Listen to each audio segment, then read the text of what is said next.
ঈসা আলাইহিস সালাম দাজ্জালকে মারার পরে আরেকটা প্রজাতি বের হবে, এর নাম ইয়াজুজ আর মাজুজ। নাম শুনেছেন? এই যে এই সূরার মধ্যেই আছে, এই সূরা কাহাফের কথা বললাম না, সূরা কাহাফের পিছনের দিকে আছে ইন্না ইয়াজুজ ওয়া মাজুজ মুফসিদুনা ফিল আরদ। যুলকারনাইন বাদশার কথা পড়বেন, তিনি এই যে দেয়াল নির্মাণ করে দিয়েছিলেন লোহা এবং তামা দিয়ে, মনে আছে, পড়েছেন? আচ্ছা, এই ইয়াজুজ আর মাজুজ যখন বের হবে পৃথিবীর পানি খেয়ে শেষ করে ফেলে দিবে একেবারে। এর এত বেশি হিংস্র হবে যে এদের সাথে লড়াই করার মতো ক্ষমতা কোনো মানুষেরই থাকবে না। এমনকি ঈসা আলাইহিস সালামেরও নয়। ঈসা আলাইহিস সালাম তুর পাহাড়ে চলে যাবেন মুসলিমদেরকে নিয়ে, তুর পাহাড়ের ভিতরে মুসলিমরা সেখানে লুকিয়ে থাকবে, পৃথিবীর মেসাকার অবস্থা হয়ে যাবে, পৃথিবীর পানি খেয়ে শেষ করে ফেলে দিবে, একদম হিংস্র প্রজাতি। তখন ঈসা আলাইহিস সালাম আল্লাহর কাছে দোয়া করবেন, আল্লাহ এই বিভৎস এই জাতিকে ধ্বংস করো। আল্লাহ রাব্বুল আলামিন তখন ওই ইয়াজুজ আর মাজুজের এই কাঁধে, ঠিক কাঁধের মাঝখানে একটা ভাইরাস জন্ম দিবেন। কি জন্ম দিবেন?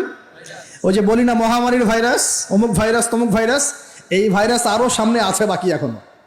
ওই ভাইরাসে, ওই পোকায়, ওই ব্যাকটেরিয়া বা যেটাই হোক আল্লাহ পাক যাই দিবেন, এতে করে ইয়াজুজ আর মাজুজের পুরো প্রজাতি ধপ ধপ ধপ করে মারা যাবে। মানে এটা ছোঁয়াচে রোগ হবে। কি রোগ হবে? ছোঁয়াচে। ঠিক যেমন আমরা একটু করোনা দেখলাম না, একজন থেকে আরেকজন, একজন থেকে আরেকজন, এরকম জিনিস চলবে আরো বিশ্বে। আর এখনকার নতুন রিসার্চ হচ্ছে ওই সাইবেরিয়া অঞ্চলের যে বরফগুলো আছে না, ওর নিচে এই 1 লাখ বছর, 1.5 লাখ বছর, 2 লাখ বছর আগের ভাইরাসগুলো নতুন করে জায়গা শুরু করেছে এখন। হ্যাঁ, এগুলো বিজ্ঞানীরা বলছেন যে এগুলো আবার কোন দিন জানি পৃথিবীতে আত্মপ্রকাশ করা শুরু হয়।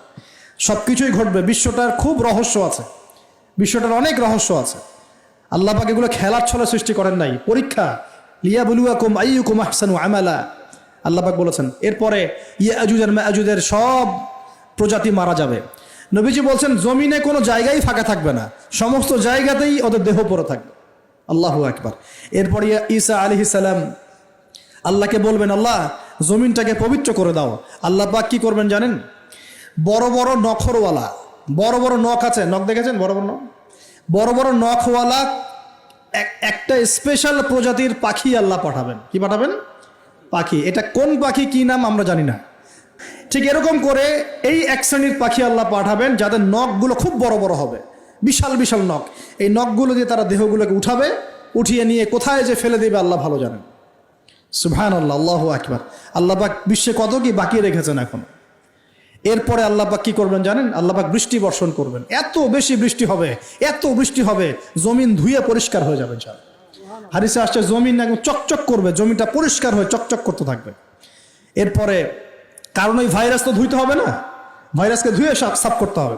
তারপরে ঈসা আলাইহিস সালামের সময়ে বলা হচ্ছে, তার সময়ে একটা ডালিম, ডালিম দেখেছেন কিনা? আনার ডালিম, এই ডালিমের যে খোসা হয় না, এই ডালিমের খোসার নিচে একটা পুরো পরিবার আশ্রয় নিতে পারবে। কি বুঝলেন? এত বড় বড় ফল হবে, এত বরকত হবে জমিনের মধ্যে। কখন বরকত হয়? যখন একটা জনপদের অধিবাসীরা আল্লাহর সামনে আত্মসমর্পণ করে, তখন আল্লাহ বরকত দেন। আমরা কি আত্মসমর্পণ করছি? এই জন্যই তো অর্থনৈতিক মন্দা চলছে। এমনি এমনি নাকি? সুদ খাচ্ছেন, দিব্যি ঘুষ খাচ্ছেন, দুর্নীতি করছেন, জেনা করছেন, মানুষের সম্পদ আত্মসাৎ করছেন, মাপে কম দিচ্ছেন, আবার নামাজও পড়ছেন, মাশাআল্লাহ। তো বরকত কোত্থেকে আসবে? তো বরকত কখন আসে? যখন একটা কওম আল্লাহর সামনে সম্পূর্ণ আত্মসমর্পণ করে।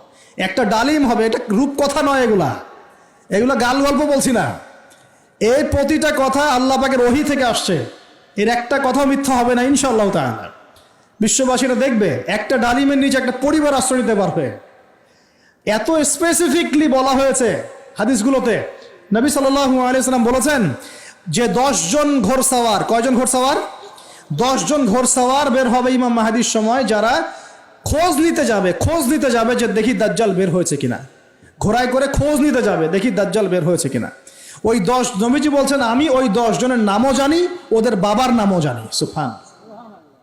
এত স্পেসিফিক জ্ঞান দেয়া হয়েছে আল্লাহর পক্ষ থেকে নবী সাল্লাল্লাহু আলাইহি ওয়াসাল্লামকে। তার হাদিস থেকে বলছি যে ডালিমের নিচে পরিবার আশ্রয় নিতে পারবে। তো অনেকে হয়তো হাসবে, কি বলে একটু উল্টা পাল্টা কথা, তাই না? নাস্তিকরা মনে করতে পারে যে হাসবে, আরে হাহারি এক দিয়ে রেখে দেবে। এখন মানুষ ফেসবুকের মতো চিন্তা করে, ফেসবুকের মতো হাসে, ফেসবুকের মতো কাঁদে। মানুষ এখন রোবটিক হয়ে গেছে। ঠিক আছে, আচ্ছা। তো এরপর কি? এরপরে বরকতের এই সময়টা শেষ হয়ে যাবে কখন? যখন মানুষ আবার সেই জেনা, পাপ, শিরিক, কুফর এগুলোতে লিপ্ত হবে। আল্লাহ রাসূল বলছেন এমন একটা মানুষও বাকি থাকবে না, একটা মানুষও না যে খালি লা ইলাহা ইল্লাল্লাহ কালিমাটা পড়তে জানে, এমন একটা মানুষও বাকি থাকবে না। বলেন নাউজুবিল্লাহ। ওরা হবে এই পৃথিবীর সবচেয়ে নিকৃষ্ট মানুষ। ওদের চেয়ে নিকৃষ্ট কোনো মানুষ এই পৃথিবীতে হবে না। এখনো কি এরকম সময় আসে নাই? এখন কি লা ইলাহা ইল্লাল্লাহ আছে না? আছে, হ্যাঁ, হয়তো তার পূর্ণাঙ্গ প্রয়োগটা নাই, কিন্তু কালিমা তো আছে কি না? তখন নবীজি বলছেন এমন একটা যুগ আসবে যে লা ইলাহা ইল্লাল্লাহ বলার মতো একটা মানুষ খুঁজে পাওয়া যাবে না। আর মানুষ রাস্তাঘাটে কুকুরের মতো জেনা করবে। রাস্তাঘাটে কুকুর যেমন সঙ্গম করে না রাস্তাঘাটে, ওই রকম করে মানুষ রাস্তাঘাটে জেনা করবে। ওই সময়ে আল্লাহ রাব্বুল আলামিন পশ্চিম দিক থেকে সূর্য উঠাবেন। কোন দিক থেকে? সূর্য সত্যি সত্যি পশ্চিম দিকে উঠবে। পৃথিবী একদিকে ঘুরছে না এখন? কে জানে আল্লাহ পাক পৃথিবীর ঘূর্ণন থামিয়ে উল্টা দিকে ঘোরাতে পারেন না? অবশ্যই পারেন।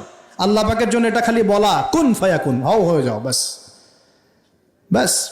আমি কয়েকদিন আগে রিপোর্ট দেখেছি, পৃথিবীর নিচে কিন্তু আগুনের স্তর আছে, জানেন তো? পৃথিবীর নিচে আগ্নেয়গিরিগুলো আছে। পৃথিবীর ভিতরেও একটা ঘূর্ণন হয়, সেই ঘূর্ণনের দিক পরিবর্তন হচ্ছে দিন দিন, এমনটা রিপোর্ট এসেছে। দেখেন, আপনি ইন্টারনেট ঘাটাঘাটি করেন, দেখেন। আর অনেকে রিপোর্ট করছে যে পৃথিবী আগে যে গতিতে ঘুরতো, এখন পৃথিবীর ঘূর্ণন গতি একটু বেড়ে গেছে। দেখেন রিপোর্ট, দেখেন। ঘূর্ণন গতি বেড়ে যাওয়ার মানে হচ্ছে টাইম দ্রুত পাস করবে। আর শেষ জামানার হাদিস এটাও আছে যে সময় দ্রুত পাস করবে, আছে না? এটা হাদিস আসছে। তো প্রিয় ভাইরা, এই সময়ে মানুষ খারাপ হওয়া শুরু করার পরে এমন খারাপ হবে, আল্লাহর নাম নেওয়ার মতো কোনো মানুষ থাকবে না, আল্লাহ আল্লাহ বলার মতো কোনো মানুষ থাকবে না। তখন পশ্চিম দিক থেকে সূর্য উঠবে।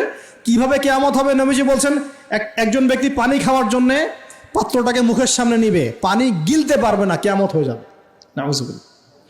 ইযা ওয়াকাআতিল ওয়াকিআ লাইসা লিওয়াকাআতিহা কাযিবা আল খারিআতু মাল খারিআ ওয়া মা আদরাকা মাল খারিআ, আছে না? আম্মা ইয়াতাসাআলুন আনিন নাবাইল আযীম।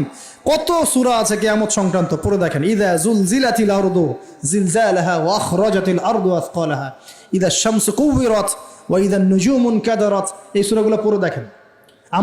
আম্মা পারার শেষ পারাটা, যেটা 30তম পারা, এর সূরাগুলো পড়ে দেখেন। কিয়ামত চোখে দেখতে পারবেন ইনশাআল্লাহ।